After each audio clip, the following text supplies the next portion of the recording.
The last part of this week's parasha, Beshalach, is about Amalek, our implacable enemy. Bnei Israel came to Rephidim, had a crisis, and after much contention, resolved it. It is at that point that Amalek came and attacked them. The pasuk reads, "Vayavo Amalek vayilachem im Yisrael berfidim." The Netziv raises a very interesting question. Why does the Torah need to tell us that Amalek came? Implicit in fighting Israel is that Amalek arrived in order to attack. Would it not have been just as sufficient to say that Amalek attacked Israel? What then is the Torah adding by letting us know the extra step that Vayavo Amalek? Last week I offered a distinction between lech and bo. To recap, lech is indicative of a tahalich, a process that a person will undergo as they go from the starting point to the finish, such that they are a very different person by the time they reach the end.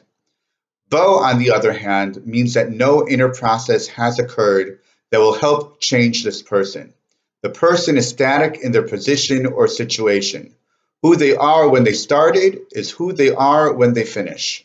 Using this idea, why is the Torah specifically going out of its way to tell us that Vayavo Amalek came to fight, when it would have been obviously understood from the context? By adding two words into the narration, the Torah wanted to teach us about who Amalek was, is, and will be.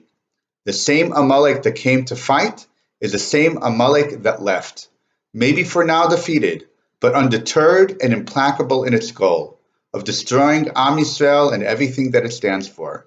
As a result, God instructs Moshe to write down what happened and warns that this is a war that will go on midor dor, throughout the generations, until they are utterly defeated. It is up to us to bring this about. The nation of lech, of change and process and uplifting oneself, is to defeat the nation of bo, of remaining static and unchanging, and ultimately stagnant. Only through constant work and struggle can we help complete God's name and throne in this world from Kes Ka to Kisei Hashem. Maybe this can help explain another point concerning Amalek. Later on in the Torah, in Parshat Ki Tetzei, the Torah lists certain nations that are forbidden to join the community of Israel. First, it lists Edom and Egypt, who are allowed to marry in only after 3 generations. And then the Torah lists Ammon and Moab, who are forever forbidden from marrying into Israel. There is one nation conspicuously missing from this list, Amalek. If Amalek is the ultimate nemesis to the Jewish people, then why are they missing from this list of those people forbidden to join Israel?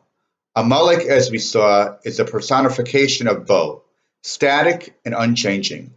If those amongst Amalek sincerely wish to join the Jewish people, then they are showing that they are no longer bo, stuck and implacable, belonging to the unchanging nation who is constantly at war with God and his ideals, but that they themselves are undergoing an internal change as to who and what they are. They are becoming lech, and now worthy of joining Israel. Shabbat Shalom.